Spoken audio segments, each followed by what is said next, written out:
Finally, women will get the health care we deserve. In just a few moments, my husband, President Biden,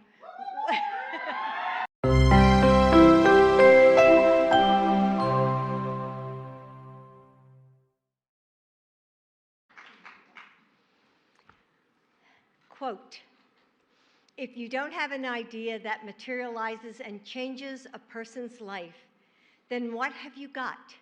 You have talk, research, telephone calls, meetings, but you don't have a change in the community." End quote. Eunice Kennedy Shriver.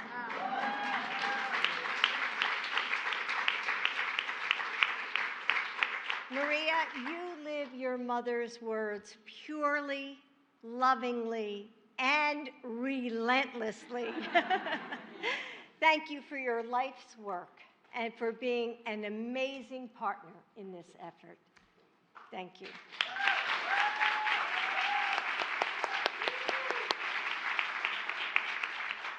So, good morning. In the early 1970s, researchers in the United States studied estrogen's effect in preventing heart attacks. You see, it was observed that women who had gone through menopause, therefore who had lower levels of estrogen, were likely to have heart attacks.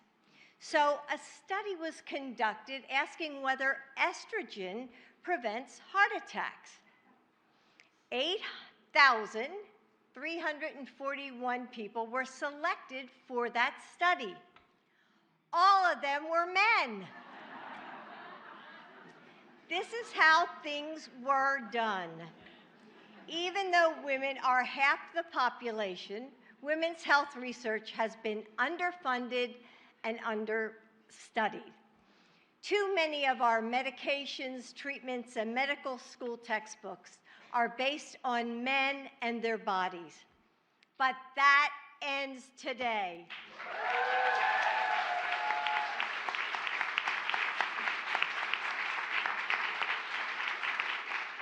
Finally, women will get the health care we deserve. In just a few moments, my husband, President Biden, Joe, now I just have to say your name. Will sign the most comprehensive executive order in history to advance research on women's health. So on behalf of all of us, thank you, Joe.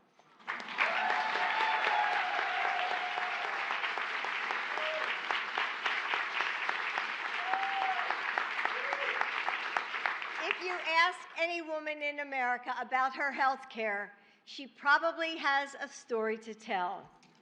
You all know her.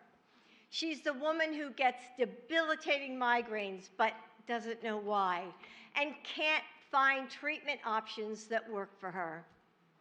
She's the woman going through menopause who visits her doctor and leaves with more questions than answers, even though half the country will go through menopause at some point in their lives. She's the woman whose heart attack isn't recognized because her symptoms don't look like a man's, even as heart disease is the leading cause of death among women. So many of us and so many of the women in our lives suffer from health conditions for which we simply don't have the answers or the solutions. Think about it. You might have the best doctors or the best insurance, but when it comes to Alzheimer's, endometriosis, thank you. And I'm an English teacher. IBS, or disruptive menopausal systems. Is that enough? No. We simply don't know enough about how to prevent, detect, or treat the conditions that affect women uniquely, disproportionately, or differently. And that's the result of a choice. Because for decades, business as usual has meant understudying and underfunding research on women's health. Your president believes that this is unacceptable.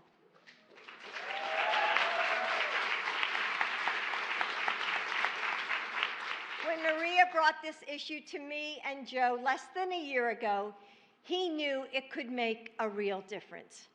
And that's what Joe does best. He takes action, and quickly. Joe is the first president to make investing in women's health, research, investing in your health, in our health, a top priority for the White House.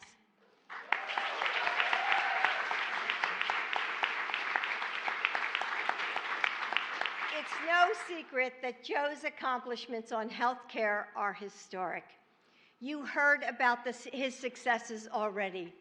Reducing health care premiums and prescription drug costs, protecting millions of patients from surprise medical bills and junk fees, and getting more Americans covered by insurance. But it's important that you know what Joe is doing through this White House initiative on women's health research is different and without precedent. He is investing resources and actually understanding the scientific basis of women's health conditions, which will allow researchers, doctors, and industry to find new ways to prevent, detect, and treat women's health.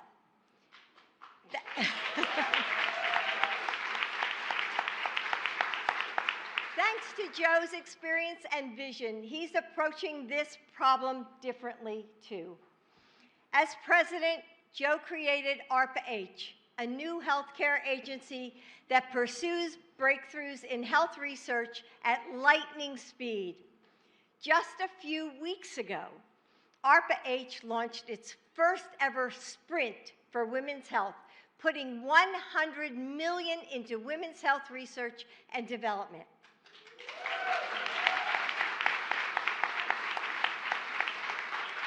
And during his State of the Union address, Joe called on Congress to invest $12 billion into women's health research, giving researchers the funding needed to make the kinds of discoveries that will change everything.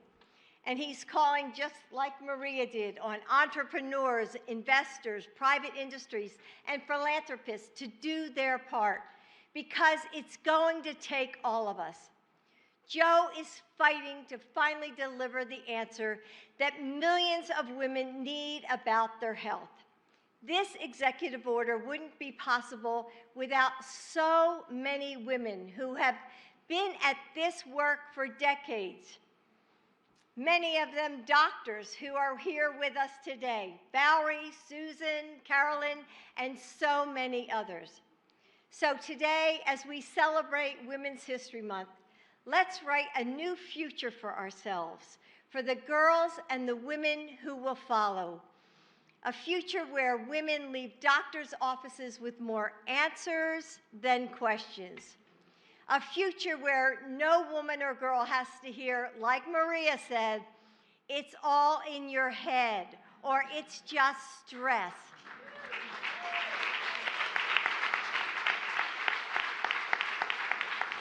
A future where women aren't just an afterthought in a world designed for men, but the first thought in a world designed for everyone. A future where women don't just survive, they lead long, healthy, and happy lives. Today is just the beginning. Thank you.